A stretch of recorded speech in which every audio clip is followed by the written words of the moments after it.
Assalamualaikum warahmatullahi wabarakatuh. Yang terhormat kepada Bapak Muhammad Amin, SHI MH, selaku dosen pengampu mata kuliah Hukum Perdata Islam di Indonesia. Kami dari kelompok 9 yang beranggotakan saya sendiri Hayatun Nufus, Muhammad Ali Mahfuz, dan Kabibur Rahman. Pada kesempatan kali ini, kami ingin menyampaikan materi yang berjudul tentang Wakaf 2. Sejarah dan dasar hukum Badan Wakaf Indonesia. Sejarah wakaf. Esensi wakaf pada dasarnya telah dilakukan oleh umat-umat terdahulu, termasuk di kalangan non-muslim. Hanya saja apa yang dilakukan oleh umat terdahulu tersebut bukan untuk mendapat keridaan Allah, melainkan persembahan untuk kepercayaan mereka. Kondisi ini menjadi penyebab ulama besar seperti Imam Syafi'i menyatakan bahwa tidak ada wakaf sebelum umat Islam. Sejarah wakaf dibagi dalam dua kelompok, yaitu masa Rasulullah dan para sahabat, dan masa dinasti Islam. Dasar hukum Badan Wakaf Indonesia. Perintah untuk melakukan wakaf serta sumber hukum mengenai wakaf tersebut terdapat pada Al-Quran. Artinya, kamu sekali-kali tidak sampai kepada kebajikan yang sempurna sebelum kamu menafkahkan sebagian harta yang kamu cintai, dan apa saja yang kamu nafkahkan, maka sesungguhnya Allah mengetahui. Ali Imran ayat 92. Selanjutnya adalah problematika aktual tentang pengolahan wakaf di Indonesia.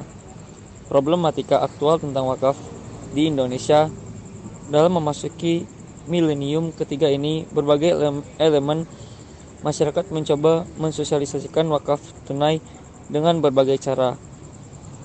Bukan saja tahap sosialisasi ini berjalan tanpa aplikasi, malah sudah ada lembaga tertentu yang mencoba mengaplikasikannya. Dan banyak juga masyarakat yang tertarik untuk ikut serta berkontribusi untuk itu.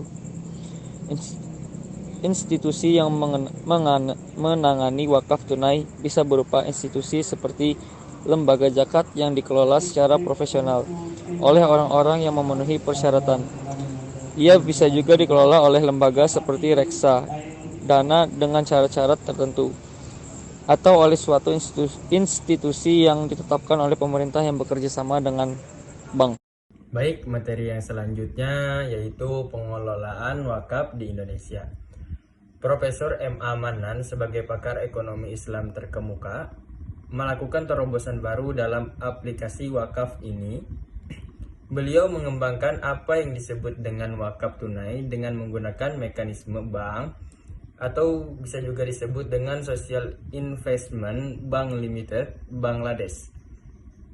Rencana ini sebenarnya sudah dibahas dalam literatur Hanafi dan Maliki. Dalam dua literatur tersebut disebutkan bahwa wakaf tunai selain dapat digunakan dalam pembiayaan pembangunan sarana dalam pembentukan pinjaman, juga dapat digunakan dalam bentuk pembiayaan mudharabah.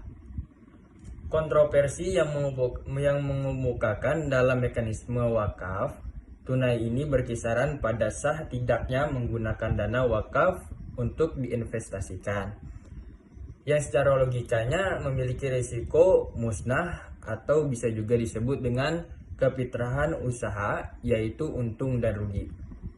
Sekian presentasi dari kami, kurang dan lebihnya kami memohon maaf. Wabillahi taufiq wal hidayah. Wassalamualaikum warahmatullahi wabarakatuh.